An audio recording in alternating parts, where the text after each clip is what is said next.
There have been a ton of Mega Man games over the years. There's almost too many of them to count. Of course, everyone knows about the famous ones, such as Mega Man 2 or X4. But there are some obscure titles a lot of people have never tried and don't really talk about these days. Games like Maverick Hunter X, a remake of the original Mega Man X that was released on the PSP in 2005. Oh my god, I was in kindergarten when this came out. It's crazy this is 20 years old now. I was interested in talking about this game because I only played it once 8 years ago, which is pretty strange because I love the X series. So how come I never revisited it? Was it worse than the original game? Why has Capcom left it on the PSP for 20 years instead of re-releasing it on the Legacy Collection? It's time to answer all those questions and more. This is Maverick Hunter X.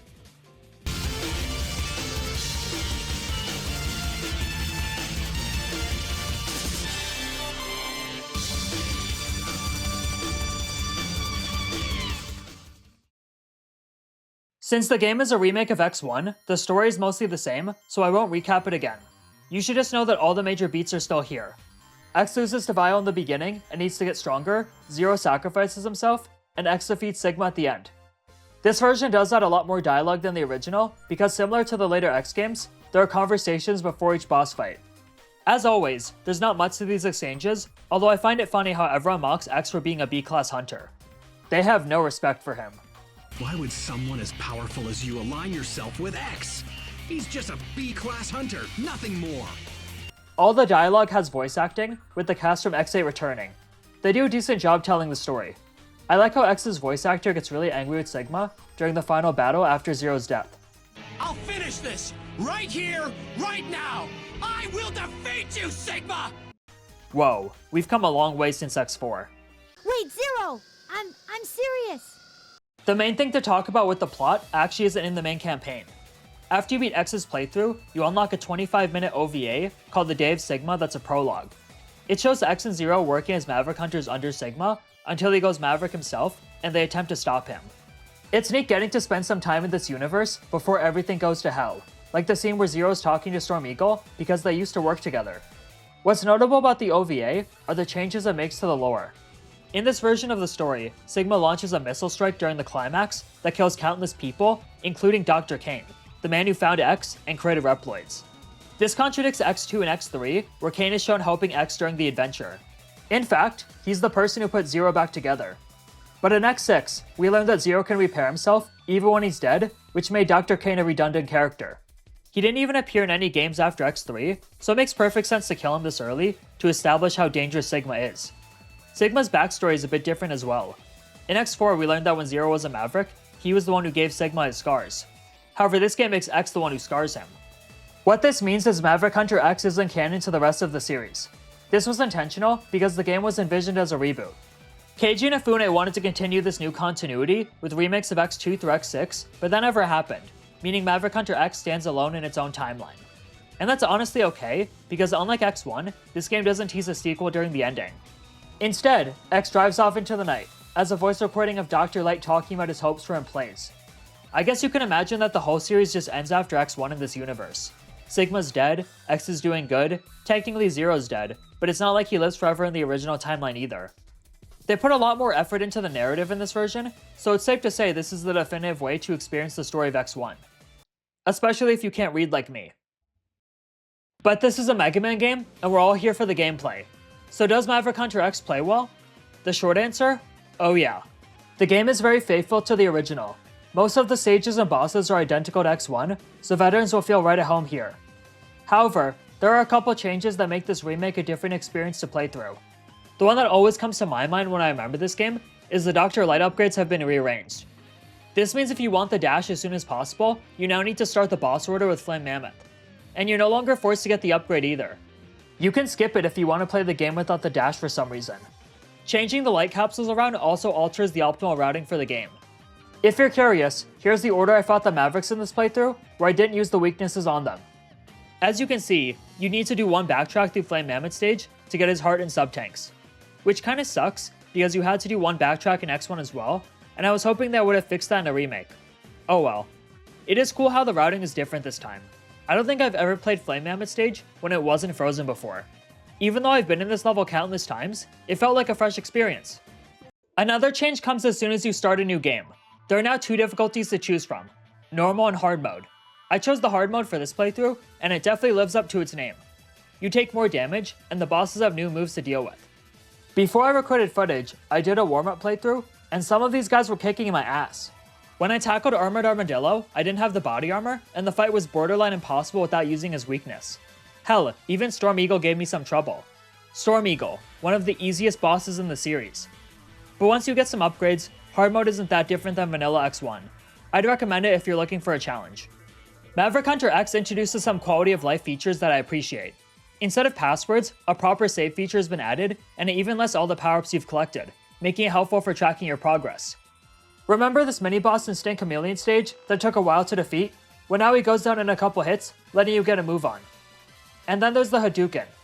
In X1, after collecting every item, you had to replay this minecart sequence 4 times in order to unlock it. Now you just have to finish Armored Armadillo stage without taking damage, and then boom, the capsule's right there. I've done this sequence a million times in my life, and it is pretty boring at this point. I really appreciate that they shortened it. Not all the changes are for the best though. When you start playing, the first thing you'll notice is the game is more zoomed in than X1. This makes sense, since Maverick Hunter X is a PSP game, meaning it's designed for a smaller screen, whereas the original was designed for playing on a TV. Unfortunately, these changes make certain sections more difficult than before, because you can't see as well. Most notably, this easy platforming sequence in Storm Eagle stage. You can barely see the platforms above and below you now, which makes it much more annoying. The screen crunch also makes it more likely you'll get blindsided by enemies when you're dashing, so be mindful of that. I understand why they zoomed the game in, but it's sadly my biggest issue with this version. As someone who's been playing X1 for the last 15 years, it's less fun when my field of vision has been reduced. Aside from the screen crunch, I have some other nitpicks with this game. The X-Buster takes noticeably longer to fully charge up now, and it constantly threw me off. Maybe it's a carryover from the X8 engine, however at least in that game, you can unlock the head parts to speed up the charge. I swear the enemies drop health energy less often than they used to. Like I've never had to spend this much time grinding an Armored Armadillo stage before. It is very confusing. The music has been remixed, and while the songs are still good, I don't think any of them beat the original score. I wish there was an option to enable the X1 soundtrack. I think if they made this game today, that would have been a feature they included. Lastly, someone must have thought the Storm Tornado was too powerful because its horizontal length has been cut in half. As a result, it's less useful than before. On the bright side, they gave the Fire Wave more length, which made it my main weapon to fight enemies. Although I still prefer the special weapons in X1. And those are my gripes with this version. They're not much, but they did bother me as a massive X1 fan, and I thought they were worth talking about. After beating all 8 Mavericks, the Sigma stages are unlocked. The level design here has actually been altered to fit in better with the upcoming rematches against the Mavericks. There's vertical platforming before you fight Boomer Quanger, the area before Armored Armadillo is set to mine, there's a lava sequence ahead of Flame Mammoth, you get the picture. One thing that caught me off guard about the boss rush is this game says that Sigma has only brought their body back to life, not their personality. It's very creepy and makes Sigma even more unlikable. He doesn't care at all about the Reploids who gave up everything to join his cause. The first Sigma stage doesn't have the boss fight against Vile. That's been saved for Stage 3, which was a great change because it feels more impactful to lose 0 and beat your rival right before the finale. Before I forget, they also changed the first battle against Vile in the intro stage. You need to beat him this time, even though he winds up capturing you anyway. The Sigma battle is surprisingly easier in this version. For one thing, his hurtbox is larger, making it easier to hit him with the rolling shield. And you barely need to wait for the hands anymore. You can just wall kick off them to attack him.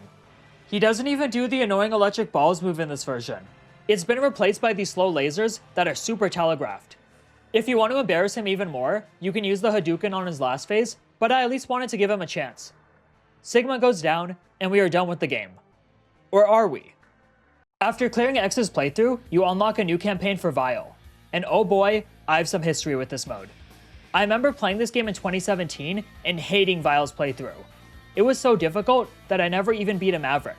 I played it for an hour and rage quit. As you can imagine, I was a bit nervous going into this playthrough. I chose the normal difficulty and braced myself. Almost immediately, I got deja vu. Vile fights using 3 weapon types from his arms, shoulder cannon, and legs. The problem is that at default, Vile's attacks do pathetic damage. It takes an eternity to kill anything, except if you use the leg weapon in the air. But the issue with this is you need to be up close to the enemy, and that makes it more likely you'll get hit and eventually die. It's not a reliable way to fight most of the enemies. Consequently, Vile's playthrough is very frustrating, especially since you barely have a health bar in the beginning. And to make matters worse, Vile can't dash. Yeah, you can add bad mobility to reasons I disliked his gameplay. All these factors are why I got game overs in both the intro stage and Flame Mammoth's level, both of which were cakewalks with X by the way. I took on Chill Penguin next, and I was thankfully able to beat him without too much difficulty. Your reward for beating Chill Penguin is a damage reduction upgrade, meaning Vile is no longer made of glass.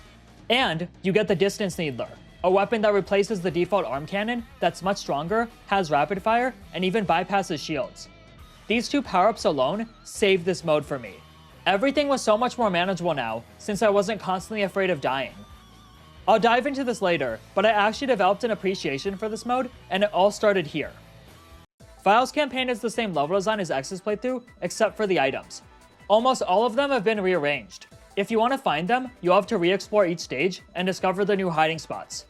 A lot of them require the use of ride armors that show up more frequently in this mode.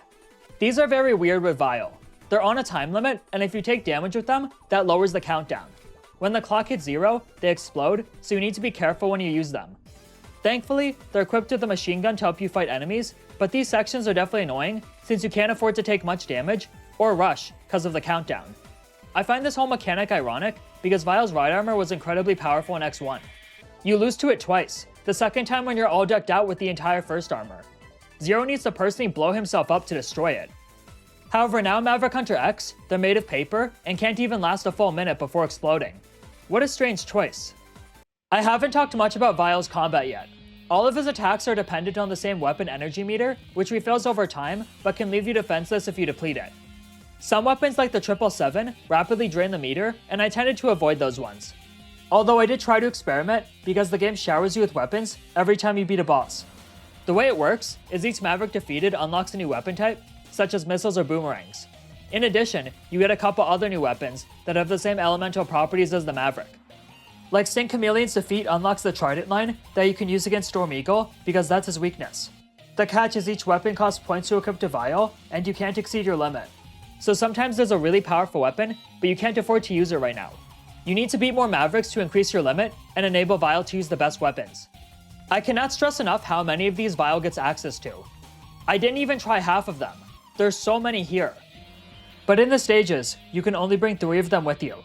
One for the arms, another for the shoulder cannon, and one for the legs. You need to pick your favorites and try to choose one that's good on the boss in the stage. Now there are only 6 new weapon types to unlock, and that's because 2 of the Mavericks, Chill Penguin and Storm Eagle, give you permanent upgrades instead.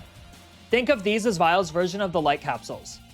I already mentioned the damage reduction part from Chill Penguin, but Storm Eagle gives you the Speed Devil ability, which increases Vile's walking speed. This is an awesome power-up that I sadly got at the end of the game because I was essentially blind going into this playthrough. Man, that sucks. I will say, once I figured out what I was doing and I was able to find some of the items, I had a ton of fun with this playthrough. With the right weapons, Vile is a very strong character who's satisfying as hell to play as. He can shred through enemies and bosses. By the end of the game, I think he's arguably more powerful than X, if you discount the Hadouken. It also felt rewarding to find the new items in the stages, since I had no idea where they were this time. I'm a sucker for fun exploration. With all the changes in Vile's campaign, the optimal route through the game is once again different, although I have no idea what that would be, because I've only beaten this mode once. For the sake of your sanity, just try to fight Chill Penguin early. Please. Vile has his own story as well. There's not much to it. Sigma frees Vile from jail and says he wants Maverick to awaken X's potential. Vile doesn't understand this and gets upset that Sigma thinks so highly of a weak hunter like X. He decides to fight all the Mavericks himself and then confront Sigma at his castle. Or at least he would, except the final battle is against both X and Zero. Despite being a 2v1, it is a super easy final boss. There's only one phase, their attacks aren't that hard to dodge, and Vile just outdamages them. It was extremely underwhelming compared to the very beginning of the campaign. It's such an odd difficulty curve. Despite an easy victory, X and Zero are able to take down Vile at the end. Not a charge shot!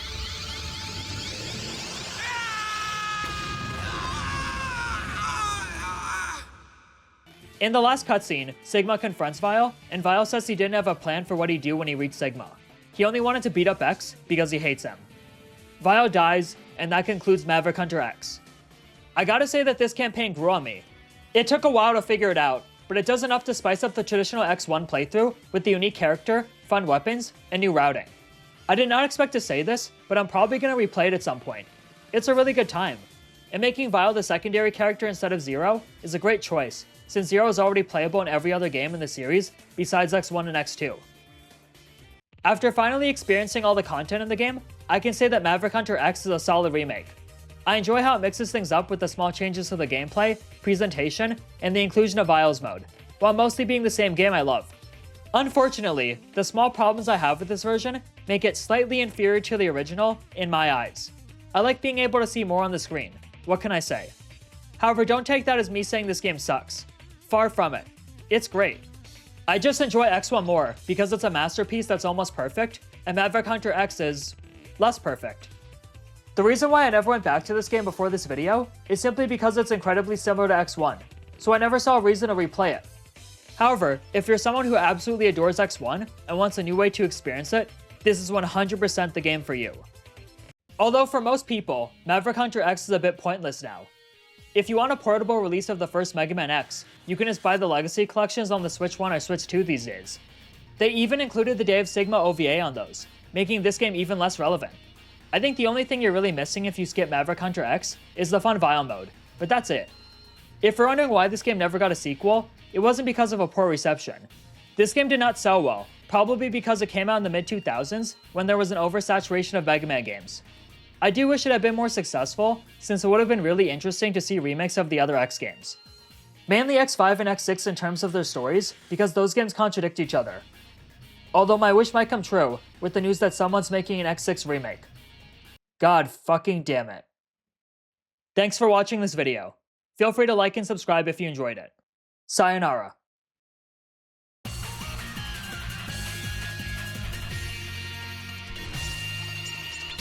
Mission accomplished.